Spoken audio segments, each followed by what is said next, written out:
പ്രിയമുള്ളവരെ, വിശുദ്ധ ബൈബിൾ ഉൽപ്പത്തി മുതൽ വെളിപാട് വരെ നമുക്കൊന്നിച്ച് ഒരു വട്ടമെങ്കിലും വായിച്ച് ധ്യാനിക്കുക എന്ന ഉദ്ദേശത്തോടു കൂടിയാണ് ഈ പോഡ്കാസ്റ്റ് ചെയ്യുന്നത്. ഈ ബൈബിൾ പാരായണത്തിന് നമ്മൾ ഉപയോഗിക്കുന്നത് POC മലയാളം ബൈബിളാണ്.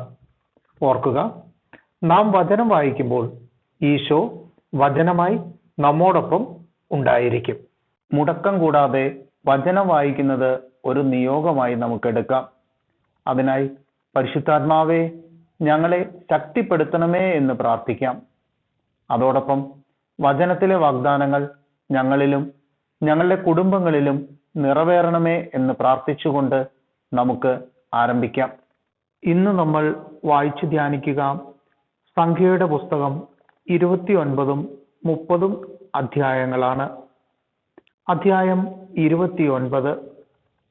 7-ാം മാസം 1-ാം ദിവസം വിശുദ്ധ സമ്മേളനം ഉണ്ടായിരിക്കണം.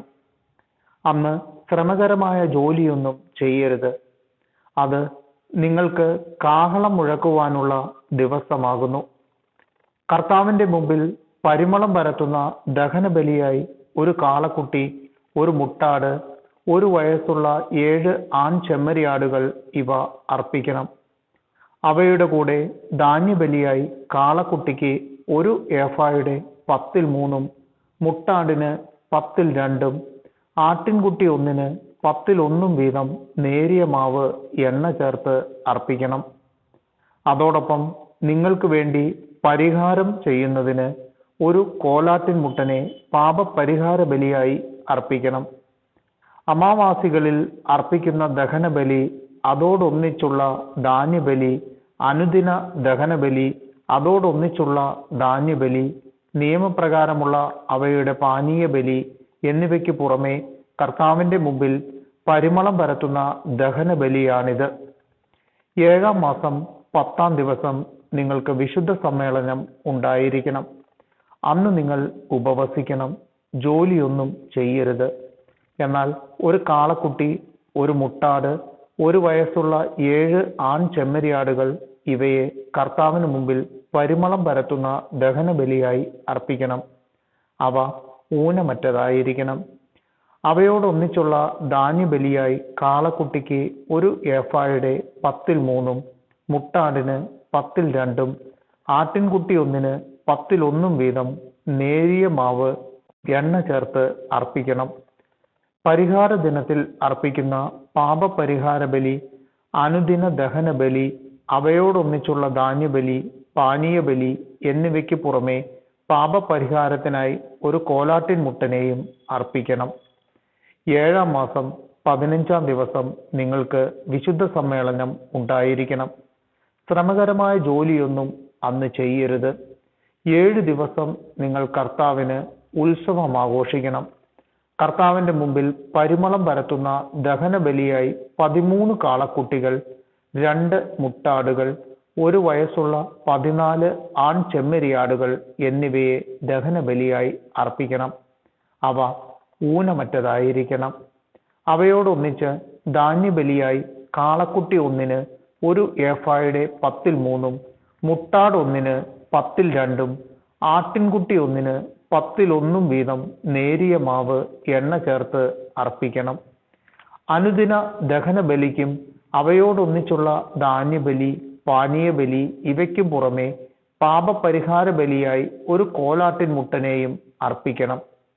2-ാം ദിവസം 12 കാളക്കുട്ടികൾ, 2 മുട്ടാടുകൾ, 1 വയസ്സുള്ള ഊനമറ്റ 14 ആൺ ചെമ്മരിയാടുകൾ എന്നിവയെ നിയമപ്രകാരം അവയുടെ എണ്ണത്തിനൊത്ത ധാന്യബലിയോടും പാനീയ ബലിയോടും കൂടെ അർപ്പിക്കണം.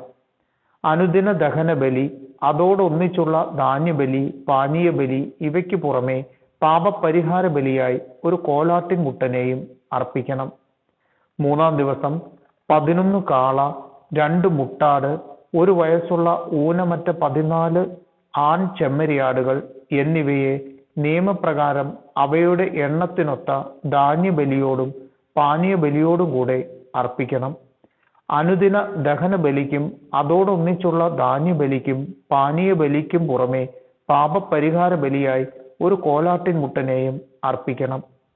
4-ാം ദിവസം 10 കാളകൾ, 2 മുട്ടാടുകൾ, 1 വയസ്സുള്ള ഊനമറ്റ 14 ആൺ ചെമ്മരിയാടുകൾ എന്നിവയെ നിയമപ്രകാരം അവയുടെ എണ്ണത്തിനൊത്ത ധാന്യബലിയോടും പാനീയബലിയോടും കൂടെ അർപ്പിക്കണം.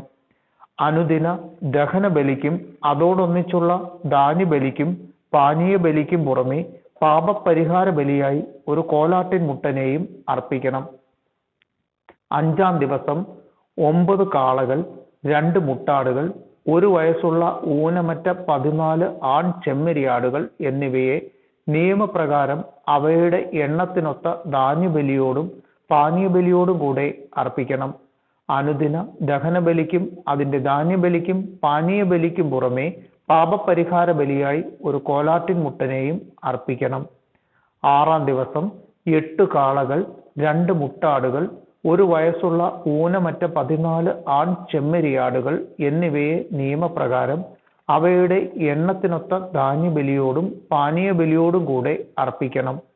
അനുദിന ദഹനബലിക്കും അതിന്റെ ധാന്യബലിക്കും പാനീയബലിക്കും പുറമെ പാപപരിഹാര ബലിയായി ഒരു കോലാട്ടിൻ മുട്ടനെയും അർപ്പിക്കണം. 7-ാം ദിവസം 7 കാളകൾ, 2 മുട്ടാടുകൾ, 1 വയസ്സുള്ള ഊനമറ്റ 14 ആൺ ചെമ്മരിയാടുകൾ എന്നിവയെ നിയമപ്രകാരം അവയുടെ എണ്ണത്തിനൊത്ത ധാന്യബലിയോടും പാനീയബലിയോടും കൂടെ അർപ്പിക്കണം. അനുദിന ദഹനബലിക്കും അതിന്റെ ധാന്യബലിക്കും പാനീയബലിക്കും പുറമെ പാപപരിഹാര ബലിയായി ഒരു കോലാട്ടിൻ മുട്ടനെയും അർപ്പിക്കണം.